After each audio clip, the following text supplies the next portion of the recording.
life, and we are born covered in hair. Some of us, yeah. It only changes in color, texture, and visibility until the day we, very sadly, start to lose it. There are historical references which suggest that other cultures were well aware of this characteristic of humanity. In Greek mythology, Athena, goddess of wisdom, isn't born but instead leaps fully grown from Zeus's forehead. But perhaps the best parallel is human language. It has been shown that the newborn infant recognizes all phonemes used in every human language, but within months, its mind discards those not required for its parent's language. Similarly, the newborn infant possesses all knowledge which begins immediately to be discarded. So, if children really possess all human knowledge, why do we not have mathematical theorems, philosophical treatises, or engineering marvels produced by the young? Well, the answer is that while the knowledge is there, the cognitive abilities and motor skills are not.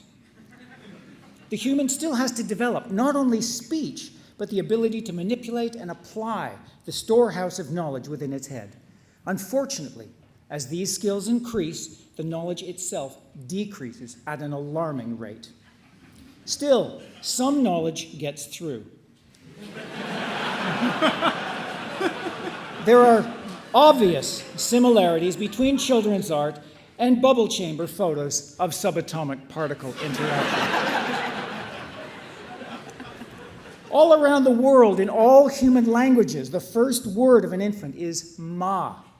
Now, this has resulted in its being assigned the meaning of mother, but we can now recognize it for what it really is, an attempt to formulate Newton's law.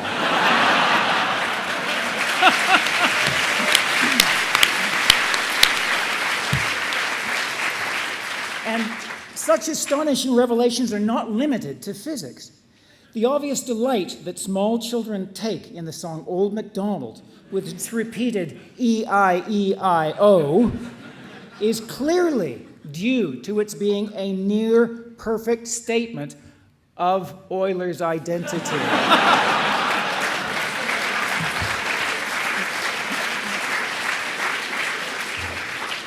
Now, by plotting both the decrease in knowledge against time and the increase in cognitive abilities, and then combining them in an arbitrary manner,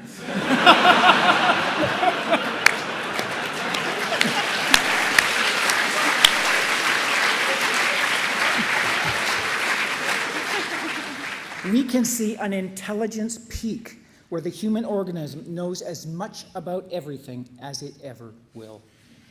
This generally occurs, not surprisingly, in the late teenage years, and explains the common feeling experienced at that age that one knows everything. Because as we can see now, as closely as possible, one does. This also explains why the greatest human achievements occur in the early 20s.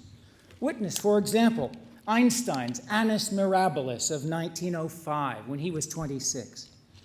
Galois' contributions to algebra made before his death at the age of 20. And Miley Cyrus's Wrecking Ball, also released at the age of 20. What this means for the field of education is nothing short of dramatic. We can see now that education does not facilitate our gaining knowledge, but rather the exact opposite. What used to be thought of as the fount of knowledge, is actually what I would like to think of as the toilet of ignorance. Through the reinforcement of certain types of knowledge, we stimulate the mind to discard other types. In other words, education is actually a means of selectively generating ignorance in different areas of human knowledge. This explains the well-known phenomenon experienced in classrooms around the world, often described as losing the will to live. In fact, what we are feeling in ourselves is ourselves getting more and more ignorant, our knowledge leaving us at an accelerated rate in these hothouses of information loss. It also explains such things as the attempt by some to prolong their adolescence, the existence of ponytails in older men, the general drop in quality of movie sequels, and why people yearn for the good old days, because they were actually smarter then. It also explains the physiological changes that occur when one attempts to reverse knowledge loss. The Buddha, having regained all the knowledge that he once possessed, resembles nothing so much as a very large, happy baby. In light of this discovery, we are organizing a series of projects intended to increase our knowledge in the most direct way by getting hold of it before it is lost. By repurposing research labs as daycare centers, we hope to encourage young geniuses to pass on their knowledge to us before they too lose it. We are planning a baby prom next year at the Albert Hall, where a handful of toddlers and an array of priceless musical instruments will open our ears to new musical worlds. And finally, an all-child mission to the International Space Station is envisaged as soon as it can be child-proofed. Thank you and good evening.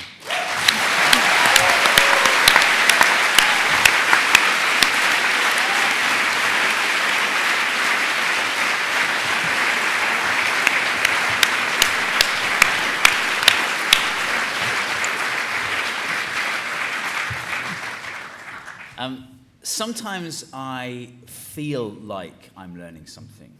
Not tonight, but what's happening in my brain when I think I'm learning something? It's the, what's the term? The Dunning-Kruger effect. Have you ever heard of this? I haven't. Okay, this is a real thing. The Dunning-Kruger effect is the phenomenon that, number one, very smart people tend to be unconfident about their knowledge, and very stupid people think they're much brighter than they actually are.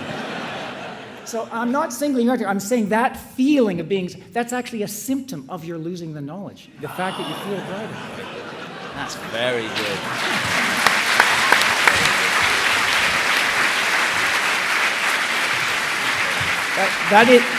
That is real too. Dunning-Kruger effect. Looked it up. It explains an awful lot in this world. I feel it's slightly disingenuous to claim this hypothesis as your own, because I first saw it put forward many years ago by Bruce Willis in his documentary Look Who's Talking.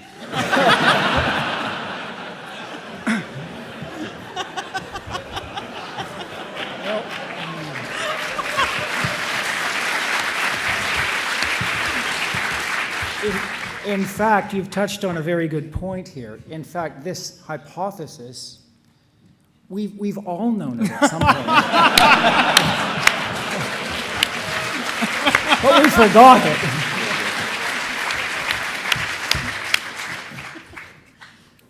You had a very pretty graph, thank you. Especially my favourite was the bit that just said, another line. It's perfect. Thank you very much. Ladies and gentlemen, Steve Hull.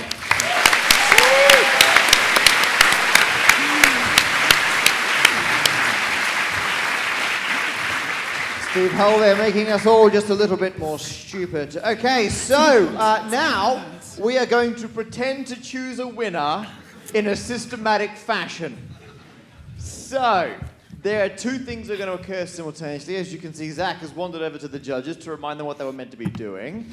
The judges are now going to frantically try and rank their own personal top three. Their favourite will get 3 points, then 2 points, then 1 point. Zach is then going to sum these up. We're going to combine it with the audience vote. So I'm going to remind you of all 6 speakers, and then I have the official clapometer. I will register your applause for all 6 in a non-random order.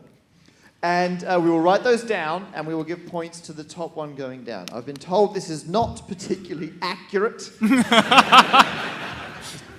It was best described as a random number generator. given it responds to the noises you make, it's a seeded random number generator that uses you to produce a pseudo winner. Okay, so to remind you, your first, don't applaud yet, save it up. Choose who you, rank them and applaud the loudest and then diminish from there. Or you know what, do whatever you want, I can't stop you. As ably demonstrated. So, first of all, you saw Dr. Kat Arney, whose theory was that six-toed cats are taking over the world. Then Steve Hodgson tried to convince us that forgetfulness is socially useful. Followed by Andrea Adler, who said that we trust our friends because of parasites transmitted in our bodily fluids. Ed Elcock thought that humans have evolved our current shape for optimal packing reasons. Michael Anderson thought that creationists are protecting us from aliens. And Steve Hull said we're born smart and then get stupid.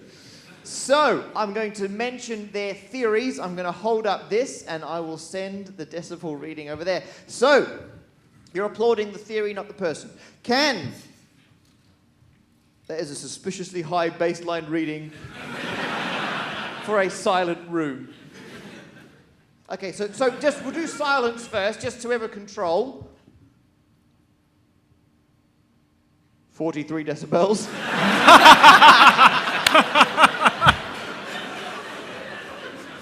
Write that down. If anyone gets less than that, you've done really badly.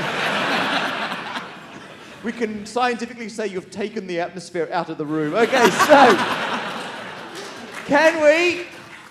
Don't ruin this. Can we have a round of applause for six-toed cats taking over the world?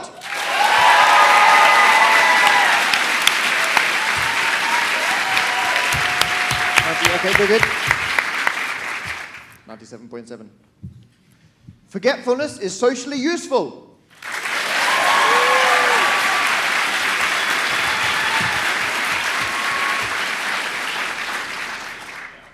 You're taking this much more seriously than I expected. We trust people because of parasites.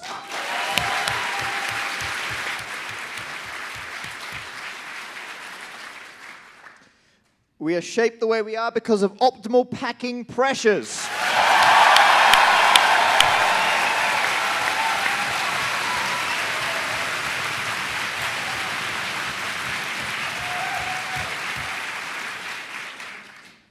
Just so you know, once you've peaked, everything on the way down is useless information, right? We're not measuring the long tail.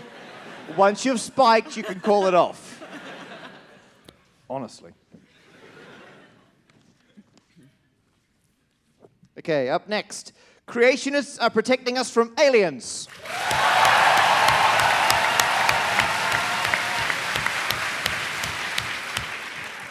Your time you're wasting. And finally, you're born smart, get stupid.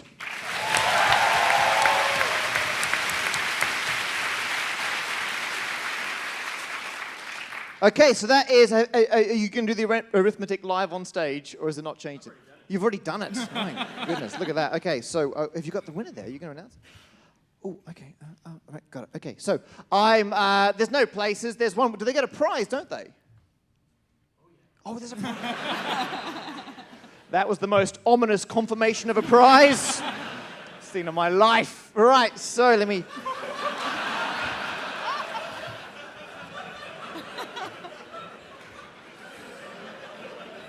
Wow. You get a series of non-sequential serial number bills. Are you going to count it out? You are aware of what the current exchange rate is. Okay, so Ed's going to take his usual cut. And so, the winner, and the person who's won gets to come up and do an acceptance speech. We'll give them the trophy. It'll all be very emotional. The winner is, with his theory of optimal packing pressures, it's Ed Alcock!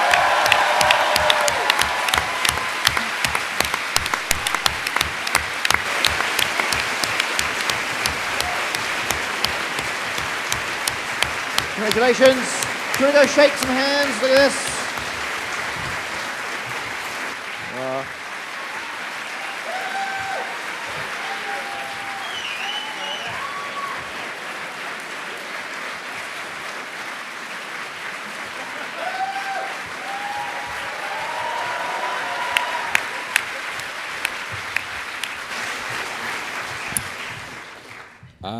I'd like to thank the universe.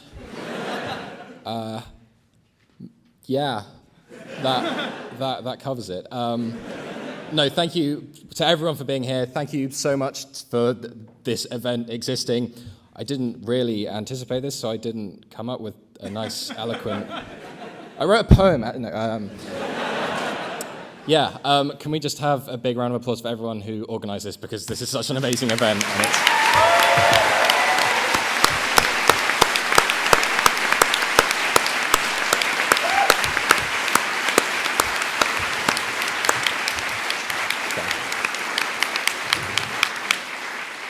Okay, bye. Ed Alcock, ladies and gentlemen.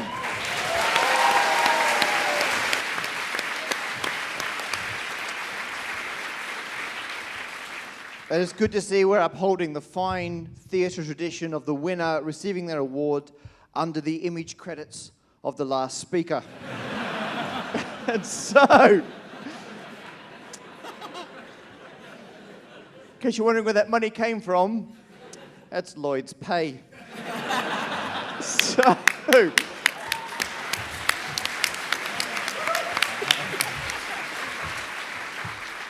okay, so a few things, a little bit of housekeeping, and then you get released back into the real world. First of all, in a moment, I'm going to thank a few people. Before we do that, some people, so Zach will be downstairs in the foyer signing copies of his book. If you can't do it and you want to simulate it at home, just open Word and move the mouse around randomly. Kat Arnie also has copies of her book, and she'll be down there signing them. I have brought approximately 0 copies of my book. But I will be down there signing calculators. It's not a joke. I genuinely will be doing that. And some of the other speakers and judges will be around. You're welcome to come up and say hello. If you want things signed, please pop down to the table in the foyer of the Sherfield building. The thanks I have to give very quickly. Obviously, Imperial. One round of applause at the end of this, please. Before you, just to say that our final show, Festival of Spoken Nerd, is this Sunday. Which you didn't say. That flyer that's on your seats, it's for this Sunday. Oh, that's a very good point. Up until now, I'd made the promotion of our own show nice and subtle. But as Steve has pointed out, I didn't mention the date while banging the desk.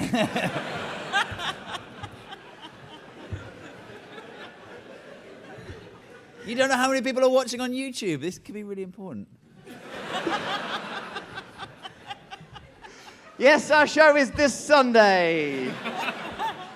Doors at 7, show starts at 8. Queen Mary, University of London. Still good enough to be in the University of London. Okay, so we would like to thank, and we've got another show on Tuesday, why not? Called it Evening of Unnecessary Detail. Tuesday. I'm just going to read out my calendar. We would like to thank most of the judges. No, we would like to thank Imperial College, obviously, for making all this happen, and specifically the Imperial College Physics Society, who've been incredibly useful. Would like to thank Lloyd James.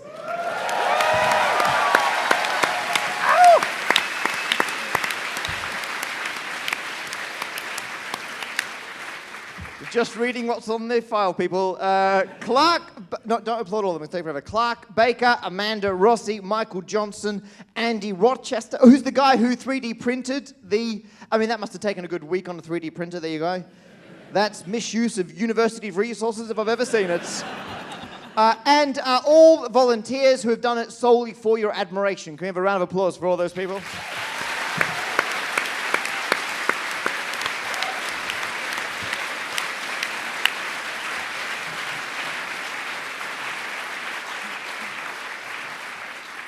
Of course, we have the judges who are going from your right, Ed Young, Zoe Margolis, Steve Mould. We also have all 6 speakers. They've had enough applause tonight, to be entirely honest. Second last thanks goes to Martin and Phyllis Wiener, who are currently babysitting Zach's daughter in Texas, and I assume watching online. She's learnt some new words tonight. And finally, a round of applause, of course, for Zach Wienersmith for organising this. I've been Matt Parker. Thank you all very much for coming. Good night.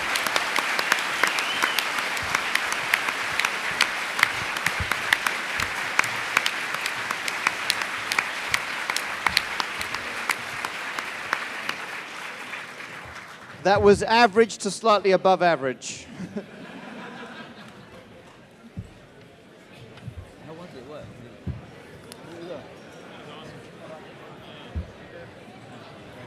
You guys were great. This was awesome. Nailed it. Wonderful. Awesome. You were great. This was fantastic. Yeah, it was such a good time. Yeah, it was fun. They were really good. The lineup we have for these two shows is